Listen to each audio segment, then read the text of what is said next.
Voices that shape the narrative, truth that stands unwavering, culture that defines our people, governance that drives change. The Bangsamoro Lens. Assalamualaikum warahmatullahi taala wabarakatuh. Isa na namang episode po ang matutunghayan ninyo dito sa ating programang The Bangsamoro Lens. Ako po ang inyong lingkod, Nords Maguindanao, kasama si Attorney Alex Abaton.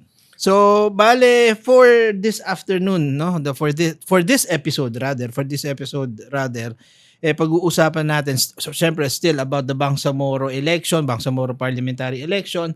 And lahat pa ng aspeto that contributed to the Bangsamoro peace process. Ayan, kasi pag pinag-uusapan yung Bangsamoro parliamentary elections. And without further ado, Attorney Alex, yan ako na. Yeah, sige, oh. Ang makakasama natin ngayon is previously served as the Country Director of Equal Access International Philippines, a non-profit organization that works on youth empowerment through peace building and social behavior change, communication.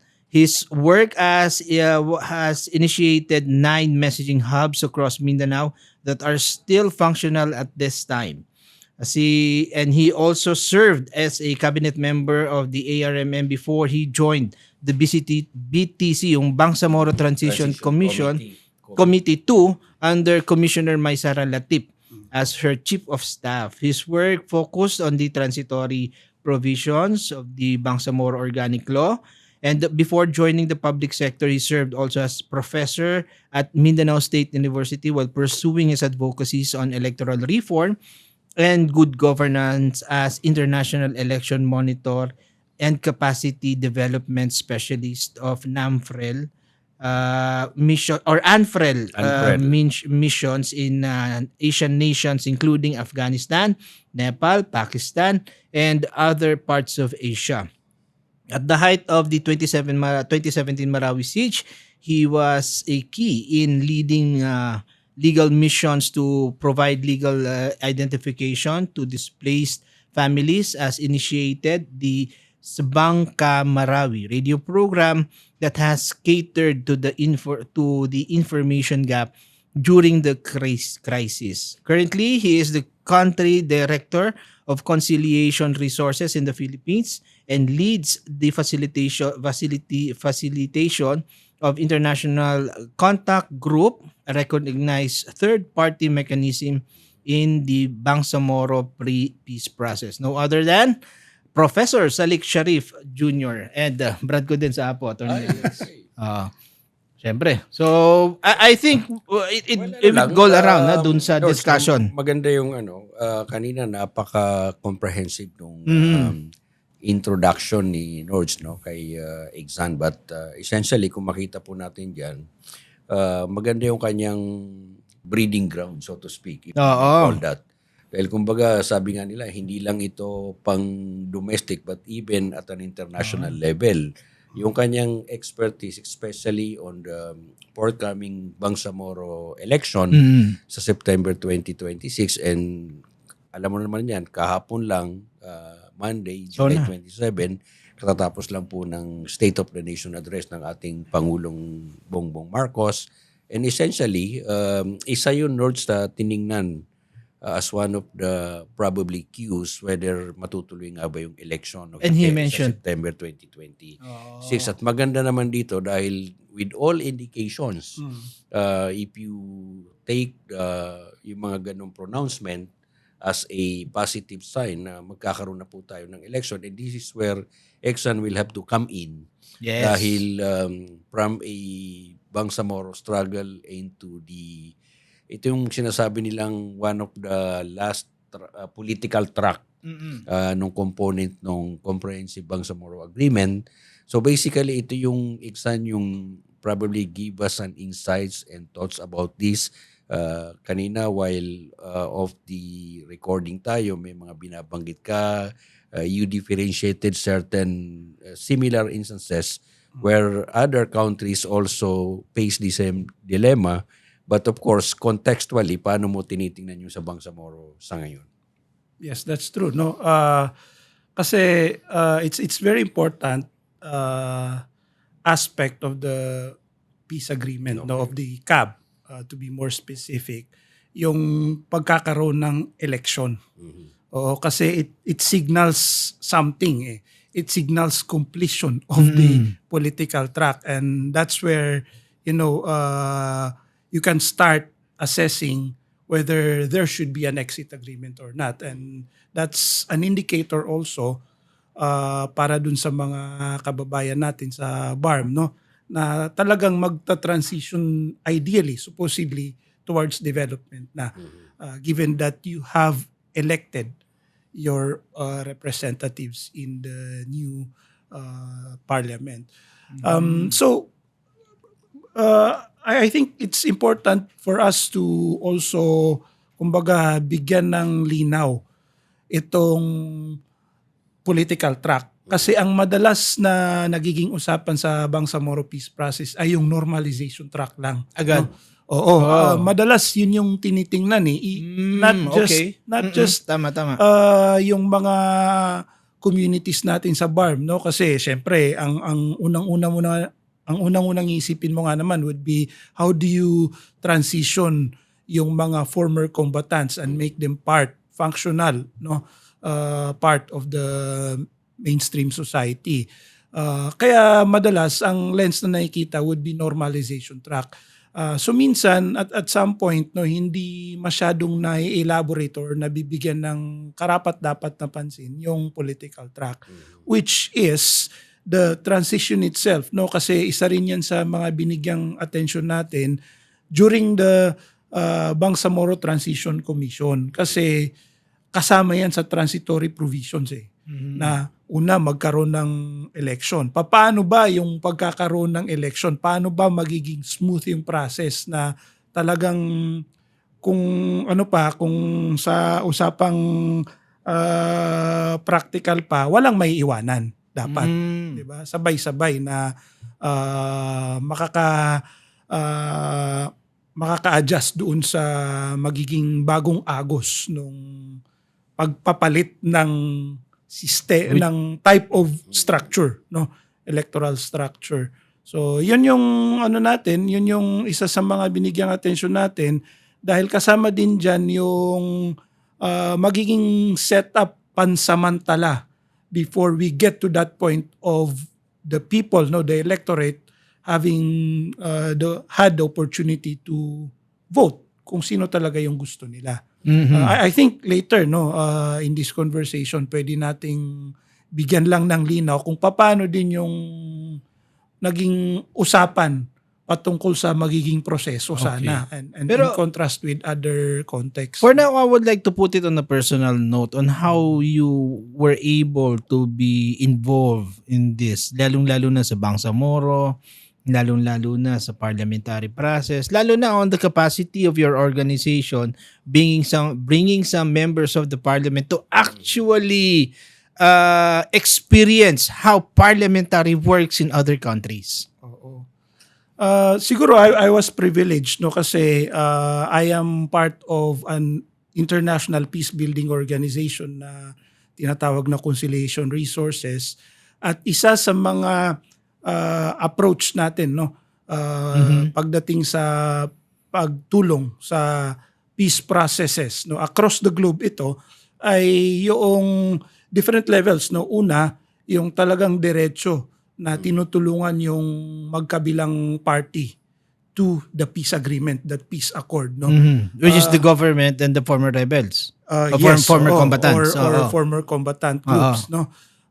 Pangalawa na dimension ay yung nasa mid-management level, no. Kaya ito, pwede mong masabi, governance structure ito, kasi we also work with the different structures, existing structures, and ito yung local government units. Yes, and also yung the government gagawin pa, no, kasi okay. syempre transition yan eh.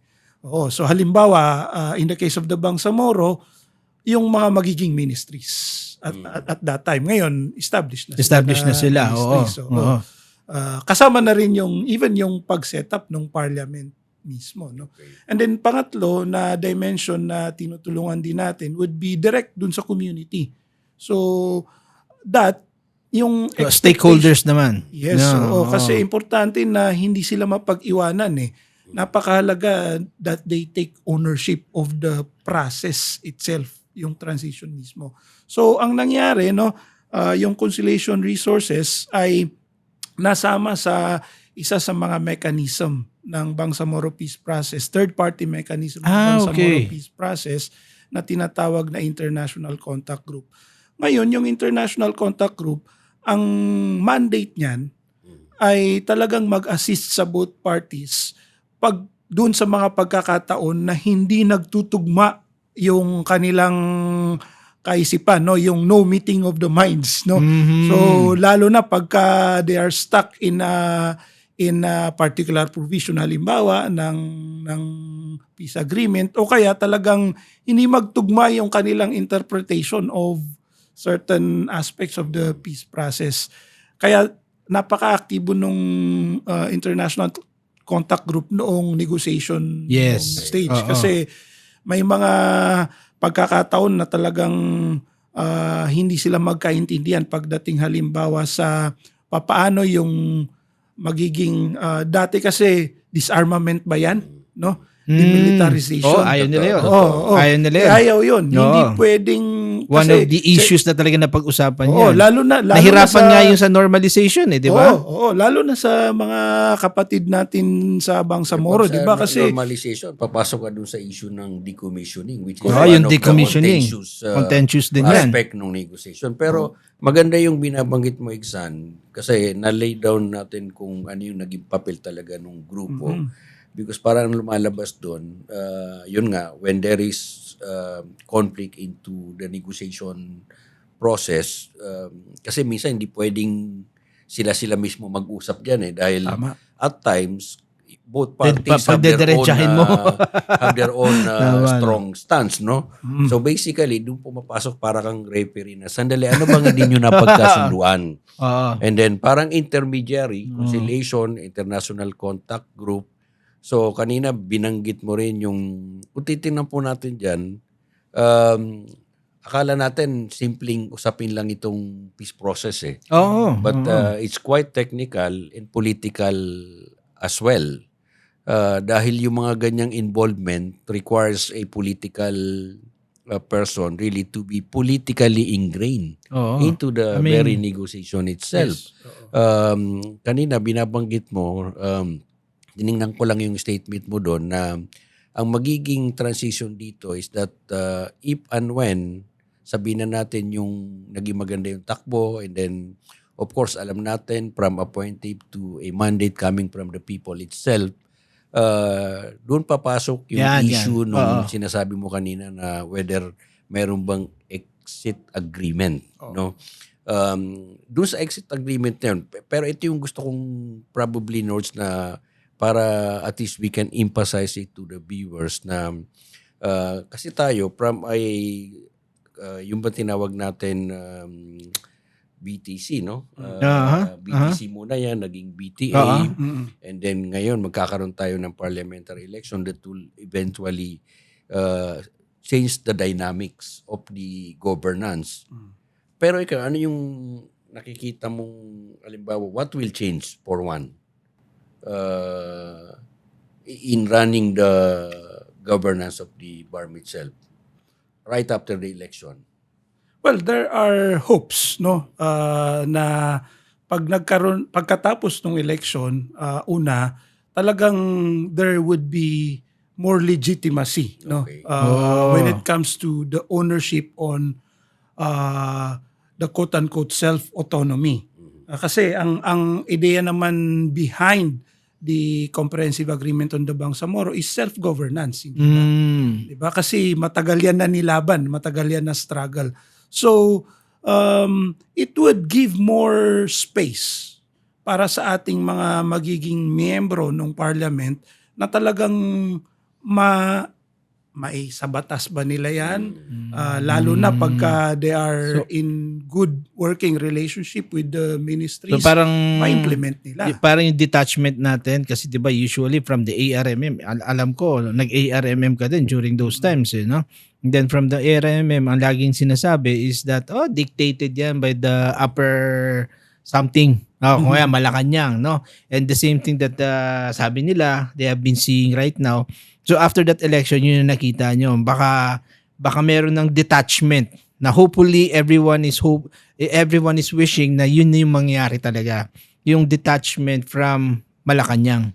Not necessarily a detachment to a sense na parang secession ang dating, no? Hindi naman ganun. Hindi ganun kasi ang isa sa mga peculiarities of the Bangsamoro peace process ay autonomy ang kanyang Dapat kasi ganun talaga. Autonomy ang kanyang naging Governance. objective, no? In contrast with other context, other peace processes, talagang ang hiningi niya is independence. Halimbawa, yung Colombia, yung Northern Ireland, iba rin yung kanyang objective, no? But in the case of the Bangsamoro, autonomy yung kanyang hiningi. Ibig sabihin, yung parliament or yung BARM government will dictate its own affairs, no? Okay. Pero ganito. But it does not mean na hindi sila susuportahan ng national government. Dapat pa rin suportahan ng national government. Kasi parang ano yan ang symbolism Yung asymmetric na sinasabi doon. Oo, asymmetric The asymmetric Hindi relationship. naman ito yung classic na example nung state within a state. No? Yes. But basically, doon sa legitimacy, for one, yun yung one of the strongest proposition, yung tinatawag nating legitimacy in terms of one mandate from the people itself. Correct. From, if you compare it to a merely appointed one. Correct. Pangalawa, as far as legitimacy is concerned, is that for one, whoever may be elected or who will sit in the governance, their mandate came directly from the people itself. No? So Voted by the people. sabi nga natin, pwedeng mas maging maangas kung gugustuhin nila yung political will. Pero would it make any difference? Kasi maganda yung legitimacy in the context sana vis-a-vis doon sa political will and the kind of leaders who would be running. Kasi kahit may legitimacy ka, pero kung wala ka namang will to exercise that, either by certain constraints, technical know-how, regardless. Pero ikaw, what do you hope with that? Doon sa right after ng legitimacy, ano dapat yung maging asta ng bubuo ng BARM itself? Well, napaka opportune ng time, no, ng pagkakataon. Kumbaga ripe na siya for us to highlight kung ano rin yung kaya ng mga Bangsamoro right after getting that legitimacy being elected by the people within the Bangsamoro region, no? Kasi to be honest, marami rin namang skilled na mga Bangsamoro, no? In fact, marami din na mga MPs, no, na may natatanging skills to lead the Bangsamoro. So importante 'yun, mabibigyan ka ng elbow room kumbaga na ma-dictate yung affairs mo, kumbaga ikaw yung magdi-design ng programa na karapat-dapat doon sa komunidad mo. Ang isang nagiging challenge kasi ay yung top-down approach, no? Yung top-down approach na ito, dahil ito programa ito ng Department of this at the national level, yun na rin Dapat yung kopyahin. pabababain, no? Naka-laderize yan sa mga LGUs. But in this setup, pwedeng Iba. pwedeng Actually, they're doing it right now, di ba? Yes, May oo. mga sarili din sila. halimbawa yung ang isang halimbawa niyan yung Ramadan bonus halimbawa or Ramadan May mga leave, ganyan. no? Oo. Or Hajj leave. Kasi yan, Hajj yan, leave, mga- yan. that's religious and cultural. Yes, so na very peculiar. Basically, that's Peculiar. something na Oo. self-governing talaga, no? At hindi not necessarily in-expect natin na manggagaling sa national level dahil nga Because they wouldn't sa have even thought of it. kabuuan, hindi naman ganun yung, or kahit pa may threshold na kailangan i-meet, mahirap i-meet yun across the total population of the country. Sad to diba? say, dun lang talaga, dun sa Oo. area of jurisdiction na BARMM observed. No, Oo. tama. No? So, may mga ganun na opportunities na pwedeng gawin ng ating mga mahalal na MPs. No? And I have to say na itong binigay na transition period is supposedly Was it enough? Supposedly, Was it no, enough? ideally, Okay. enough na yon para, Okay. kumbaga, ma-learn natin yung Kumbaga, ropes of as the... as a startup pace, no? Oo. That's good Mm. enough. Pero you being involved hindi lang sa ganitong local issues or domestic one, what would be the difference in so far as recognition or respect from other third-party countries that are supporting this one? What would be their expectation? Oo, kasi international. Oh, kasi The baka- international community is looking at well, it. For one, this will be a milestone sa lahat ng those who were somehow part of the process itself. So kaya lang, dun sa first 100 days nodes, palagay ko material yung messaging kung saan mo dadalhin. Because in 100 days, either you gain the respect or you gain the recognition or you gain the impression that it's the same as business as usual. Diba? So, in the case of, yun nga, sabi natin, ano ba yung ine-expect ng mga counterpart natin sa international community? No, actually, aside from being a milestone within the perspective of the national government, no, sa regional, no, Southeast Asia, ito ay isa sa mga, kumbaga, case studies, no, case studies. And talagang pwede itong ma-highlight across the Southeast Asia region kung sakaling maging tama yung Okay. yung direction na Direction. pinapatunguhan nitong Bangsamoro Peace Process. No, kasi ano siya, one of its kind, no. Unang-una, pwedeng nating tingnan yung, again, ito sa political track, no. Pwede nating tingnan kung paano nag-work yung isang parliament system within a presidential system, no. Oo. Malalaman din natin kung paano mag-work yung mix na PR system, Kumbaga, no. hybrid. Hybrid. System. Kasi Oh. again, in contrast with other context, ito sa atin kakaiba dahil ang setup nito, it's a proportional representative or representation pero party 50%, 'di ba? Yes. Oo. 40% single member representative. Yung 10% reserved seats sa mga marginalized sa sectoral. Sa iba, halimbawa, ang case ng Nepal baliktad. Yung 60%, 50% ay dun sa And this is representative. included in your studies Yes, na oo. pinag-aralan nyo. Okay. Tapos 40% yung party, no? Talaga? Oo. Sa iba naman, yung tinatawag nilang single transferable vote, no? Iba rin 'yon. So again, Sa Southeast Asia? well, sa Southeast Asia, para puro halos karamihan parliament, Malaysia, Tama, no? Singapore, yan. Pero meron din namang presidential, no. Pero again, ang makikita natin dito is yung uniqueness ng setup, yung structure, no.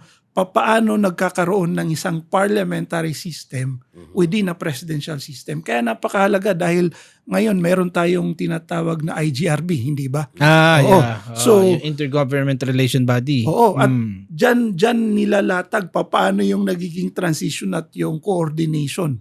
At unique siya in that sense sa other context of the ASEAN countries. In fact, ngayon, pwede mo pa yung elevate at the global level kasi even the cases ng European countries or ng US na presidential, no, hindi rin basta-basta makikita mo yung ganito na relationship. Again, we're only talking about the political track. Well, maganda yung ganong statement because for one, that makes the argument why itong mangyayaring election should not be looked upon as a purely regional issue or regional event. But this may be a case study kamo nga eh. Oo. Because we are in the situation, alam mo, sa impeachment trial, may tinatawag silang sui generis eh. Tama. And this could also be a sui generis. So to Hindi ba yan speak, no? one-sided? Hindi naman one-sided. Akala ko no? one-sided eh. Ito, well,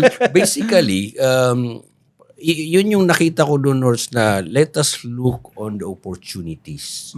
Not only by the Bangsamoro people, but by the national itself. The opportunity that the government can get from it. Kaya palagay ko dyan, yung idea na nabanggit kanina ni Igzan, differentiation regarding other countries, in itself, the situation of the BARM is quite unique and unusual. Oo. So to Pero- speak, unusual, but Unusual. unusual, pero Oo. partly, I think doon papasok kung doon sa whether you call it unusual or unique will depend on the kind or brand of governance that we will Oo. be Pero probably espousing. Pero yung after ng election. unusuality, kumbaga, para sabihin natin, and I always ask this to our guests, lalo na pag Bangsamoro parliamentary elections, sinasabi, ang pinag-uusapan, are the stakeholders ready na? Kumbaga, nabanggit mo nga yung konsepto ng yung kanina, no? And then dapat yung mga stakeholders, yung mga mismong the community on the ground, ma-belong din. But the question is, are they ready also? First is, they'll be ready. Ang dami nga nagsasabi, kala nila, iboboto nila, chief minister on the ballots because they got used to the regional governor, vice governor, assembly. Pero now, they're voting, teka, hindi naman pala kami magboboto ng chief minister. Ba't namin to sinusuportahan? I mean, there are so many new things that somehow they still need to grasp. Lalo na yung mga kababayan natin. Ito yung, and portion of those who will be voting are first-time voters for almost decades. For decades na hindi nakaboto. First time Lalo sila na nasuspend at nasuspend. Yeah, and nakailang then, postponements na yan. nakailang postponements, tapos yung idea pa na kumbaga sino tong mga taong to natatakbo. And then so as yung idea din na teka, MILF ba? The revolutionary group ba ang susuportahan natin? O etong mga traditional politicians na ganyan. I mean, there are so many things that combines all aspects that our stakeholders, no, the Bangsamoro people itself, lalo na yung demographics na pinag-uusapan natin. Yeah, totoo. The demographics will be somehow kaming mga Gen Z ang medyo malaking number na nandun na boboto. So how do you see it? Meron namang talaga nung concept na tinatawag na fear of the unknown. Anything that is unknown, Bago eh. bago. Oh. So, natural yun na reaction nung karamihan na medyo kinikilatis pa or pinapakiramdaman pa kung ano yung magiging takbo. So, natural yun. That's why, siguro, for a certain period, meron talagang sort of resistance to learn the process. What are the initiatives of your group? So may mga yung awareness campaigns. Yun. In fact, we have worked closely with the island communities. Kasi yun isa rin talaga, sa, no? kumbaga, Yung mga na areas. marginalize eh. Totoo. By proximity kasi halos Okay, tama, nakasentro dun sa Kala nila mainland. kami lang. Oo. Tama, And no? even up to this point, may mga matatanong ka sa mga island provinces na hindi pa rin ganong kapamilyar sa ano yung magiging takbo nitong September elections. At imagine, ilang weeks na lang Yeah, ilang weeks that's na. mangyayari yun. Oo. So, napakahalaga nung ganon na perspective. Pero, in our experience, working with different peace processes, hindi naman yan overnight change. Hindi yan ganon kadali na lahat nung blue sky wish list natin ay mangyayari kagad sa unang pagkakataon. So, it will take some time para magkaroon tayo ng enough electoral and political maturity as a community, maybe as a country even, no? Yung pag-treat natin sa itong nangyaring transition sa Bangsamoro. Kaya, sa tingin ko, this is a good step. This is amongst the many first steps towards that direction. So maganda pa rin na alam mo yun, may experience natin kasi kung ano man yung magiging takbo nito o resulta nito, for sure, and yun yung tama yung sinabi mo kapatid, kasi dapat tingnan natin yung mga positive aspects of it, yung lessons learned, halimbawa, ano yung mga naging opportunities rather than dwell on the negativities. Baka mamaya sabihin na naman nila, ito, failed kasi, experiment na naman. Oo. Yun na naman ang Pero hirap. ako, ang take ko lang dyan, while listening intentively, napakalaki nung at stake here. Not only for those who are candidates, not only for those who are incumbent leaders now, but ang pinaka-crucial now for this is yung behavioral mismo ng mga tao. Kung paano nila to tinitingnan as a positive one, or could this be a start of a new dawn for the BARM? Kasi nga kanina binabanggit mo rin, Nords, na of course fear of the unknown. In fact, ang maganda nga rito, it's quite unique because from a personality-based politics, we are now entering into party-based politics. Correct. So essentially, yun naman yung one of the core values ng representation in a parliamentary form of government, because hindi ka nakatingin doon sa personalities. And this has been a continuing issue now because of the lingering issue on political dynasties. Nako. So, ganun mo siya tinitingnan. Ang makikita nga natin, in fact, maganda yung may mga best points din naman na nangyari sa BARM. Yeah. One of which is yung pagpasa ng electoral reform, yung regional law on anti-political dynasty. And considering na nagkakaroon ng malaking diskusyon sa national level, kung ano ba ang tamang konsepto or demarcation or extent of how do we appreciate the issue of political dynasty.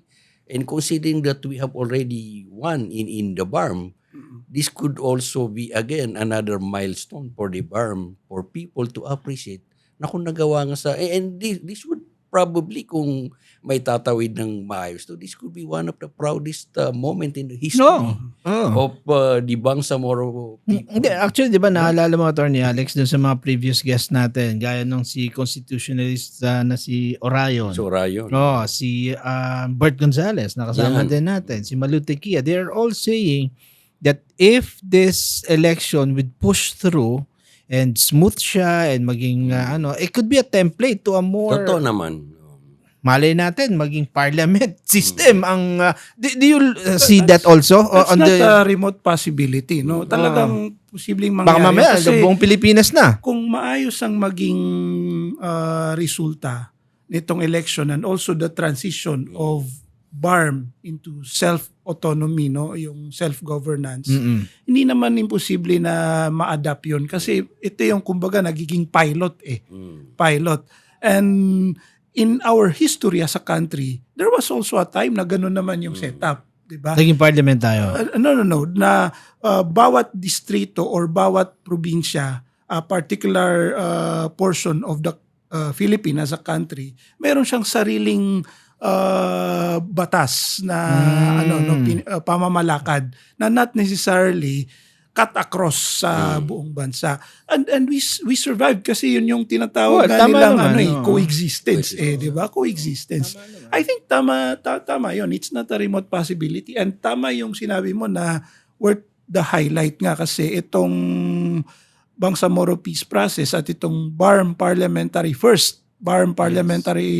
election, isa sa mga magagandang features niya ay yung pagkakaroon ng Bangsamoro Electoral Code.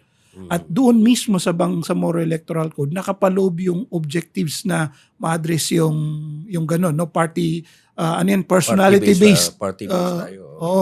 Personality-based politics. So ngayon, magiging platform-based kasi party ang tinitingnan natin. So parang nag-imply na institution building, 'di ba?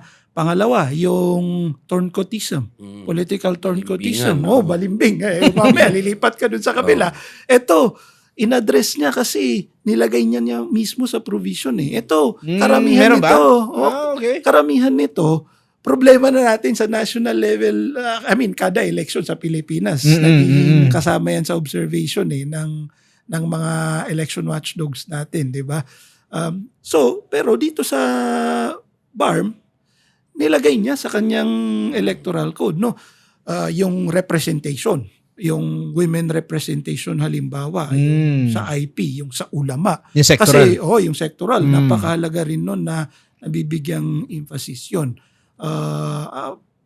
So, ang punto doon, yung, also yung sa dynasty, no? Tama yun, sa dynasty kasi second civil degree. Yung naka-highlight doon sa Bangsamoro Electoral Code. Ibig sabihin, sa isang political party, hindi magkakaroon ng magkapatid. Tatay at anak, or magulang at anak. Sa isang party. Sa isang party. Was it observed ngayon for this ito election? Ito yung nasa first. batas. Okay. Syempre, ito yung So nasa... observed na talaga? Dapat, Okay. nitong mga political Sige, parties, sige. tinitingnan yan, kinikilatis yan. O kaya yung sa... pwede yung magpinsan, pero magkapatid, hindi pwede. O kaya grandfather, okay. grandparents, hindi po So pwede. maganda pala yung setup din. Ganon din sa district actually. Sa District representative. sa isang locality, hindi po pwede yung nasa civil or may second civil degree. Yun yung nasa batas. Parang ang nangyayari dito, Nords, Igsan, what will be whatever may be the outcome of the Bangsamoro elections or itong future ng BARM could be very well make a case whether Philippines is ready to change its form of government. Whether this could be an argument for in favor of the federalism or in favor of the parliamentary form of government. And the good thing is that we are in the midst of all this debate at the national level. But ito yung mangyayaring parliamentary in action already. So alam mo yun, you can make a case out of it either for or against. Whether we should hear and address or study the debate on federalism, on charter change, on parliamentary form of government. Kaya ganun, so kung ang punto natin dyan, hindi talaga siya masasabi mo totally detached. And well, in fairness sa national government, sabi mo nga, may mga concessions din talaga na ginawa to really make this work. To complement. No, kaya lang all this effort and all this yung bang sinasabi nating concessions will be in kumbaga exercise of utility kapag hindi talaga siya naitawid ng maayos. So yun yung pinaka tanong natin ngayon. Kaya ang sabi ko, ang hamon natin dito hindi lang sasabihin mo para sa mga candidates lang, but kumbaga dito mo masasabi, Nords, yung ang bawat isa talagang susi ng pagbabago. Ang totoo niyan, hindi lang ang Bangsamoro electorate ang kumbaga at stake dito. It's the entire country. Totoo naman. Sa totoo lang, itong nangyaring transition sa Bangsamoro ay dapat din siya nationalized.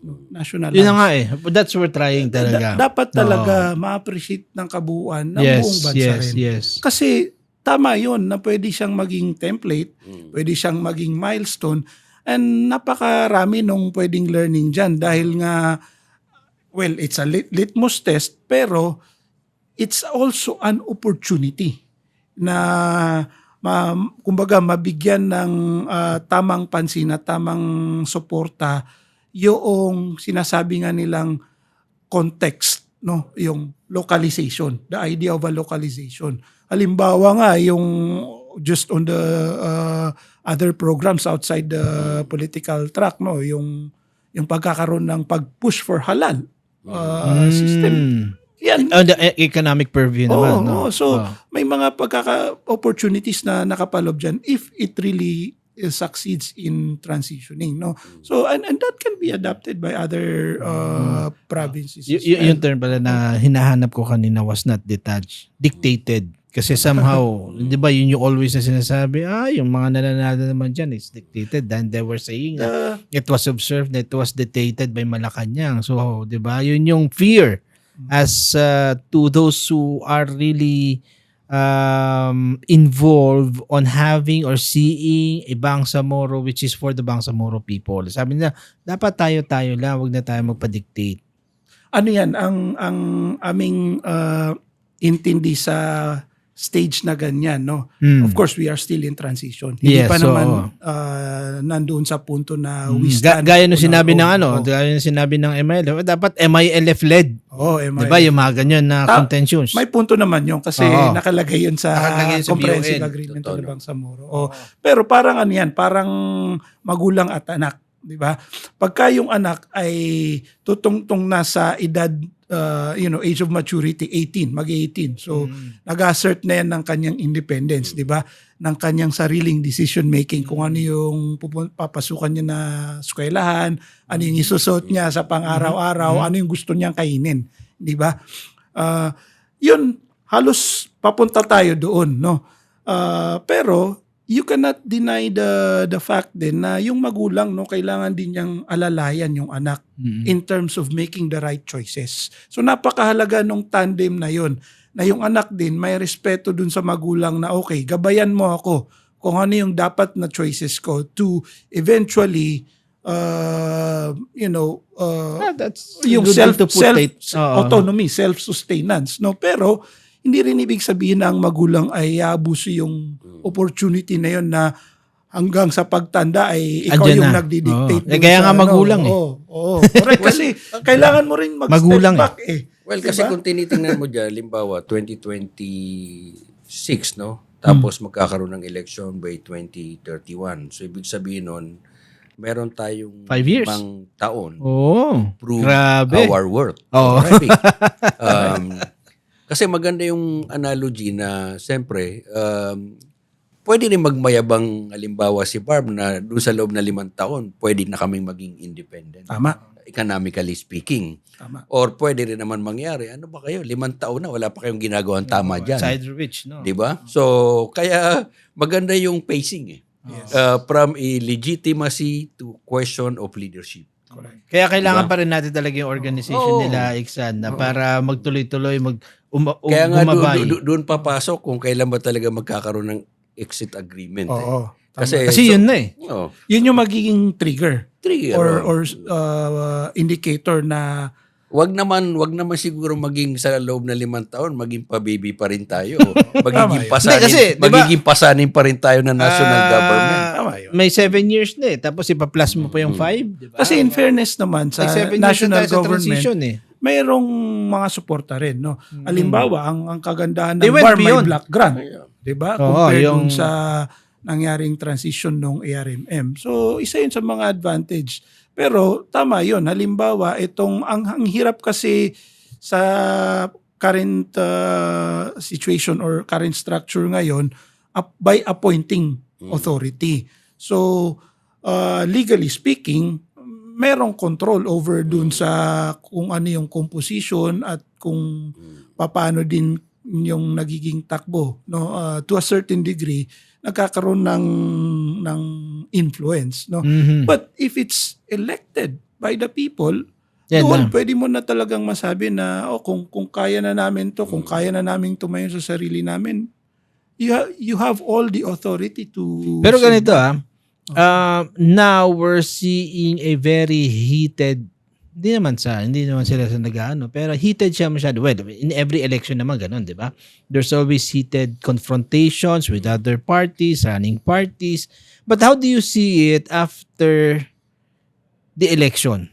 Basically, these groups, parties, maybe will have to reconcile one another to vote a chief minister. So paano kaya naman yun? Kasi di ba, I think 41 ang dapat magsama-sama. Paano kung halimbawa nakikita natin in one party baka more or less 15 na makukuha, 15 to 20 in one party, another 15 to 20 tapos sasama ka pa, di ba? So paano kaya yung Alam mo, ganun na laro, no?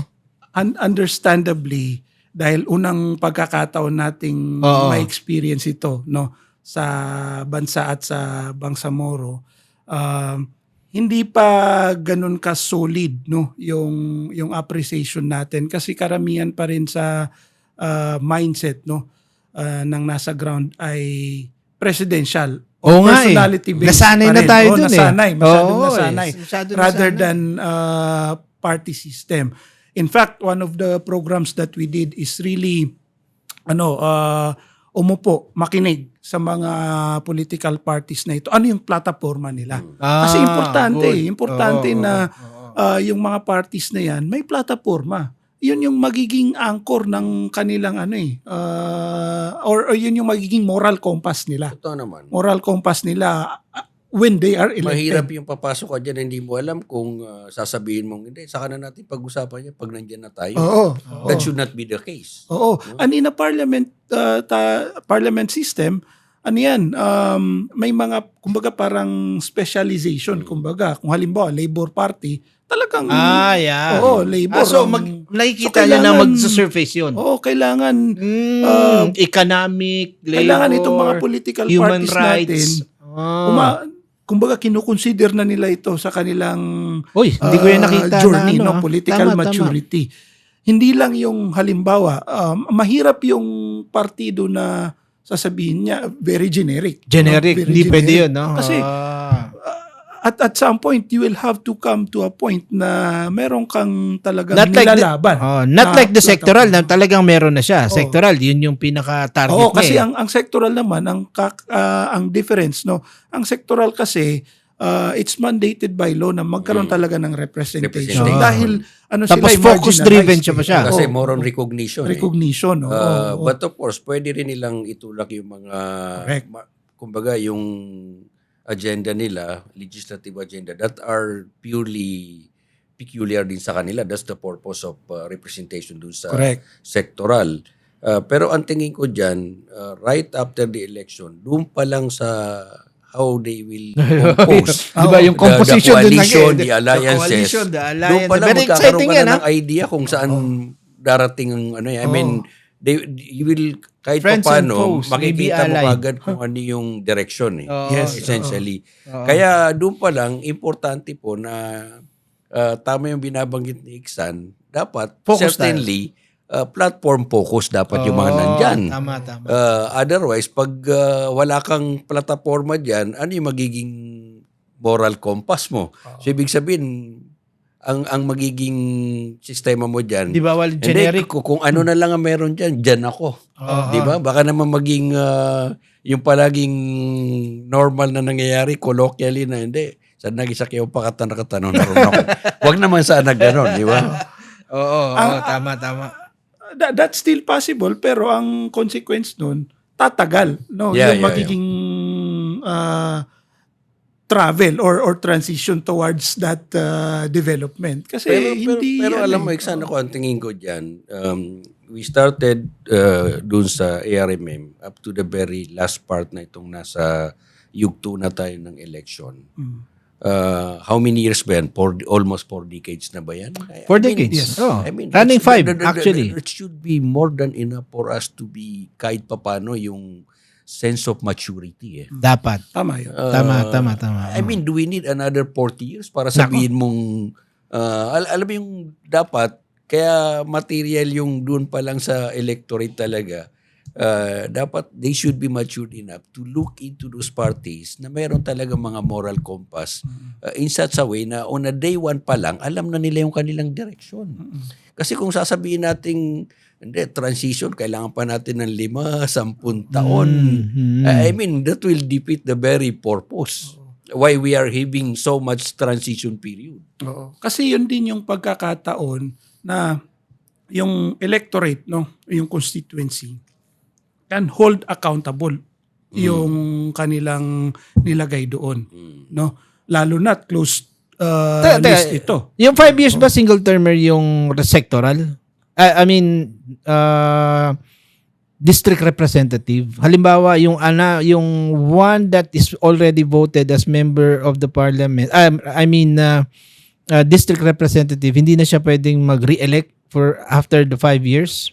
Meron bang ganun na Pwede provision? naman. Normally merong re-election yan. Pwede yung re-election. Talaga? Oo, Talaga? walang- Baka mangyari kasi dyan. Sa party, understood na yun. Pwede yun. Hindi ba ang mangyayari dyan is that by kaya 2031 yan para magkaroon na ng synchronized election. Yes. Oo, So parang ito yung ginawa mo lang transition, pinahaba mo lang siya para walang butale doon sa Yes. takbo ng kanilang term of office. But essentially, by 2031, magiging 3 years na yan until magkaroon na tayo ng so kaya na pala synchronization of election. Okay. Kaya medyo opportunity ito nung Swerte ng mga mga tumakbo ngayon. maunang tatakbo ngayon kasi sila yung mga Ma-extend ng pioneering. konti. So 5 taon yung kanilang buburuin dyan. And ang hope din dyan, no, at the national level is hopefully yung anti-dynasty provisions din ay, di ba, kumbaga ma-adapt na rin at the national level. Kasi ganun yun, magiging takbo nun.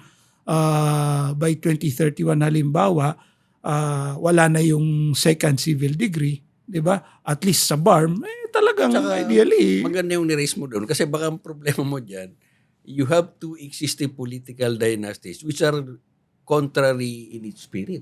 Meron ka sa regional at meron ka sa national na hindi nagtutugma. So paano mo ngayon i-reconcile yung, because at the end of the day, kung isi-synchronize mo yan, parang sort of national election na rin yan. Tama.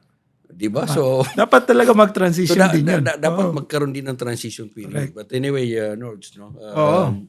Siguro, Madami pa sana. Pero wala na tayong oras eh. But anyways, any parting words, Iksan, sa ating mga tagapakinig? Siguro napakahalaga na malagay natin sa kaisipan natin, no, at this point in time na ito ay pambihirang pagkakataon para una mapag-aralan natin ng gusto kung ano yung meron tayo, no, at pwedeng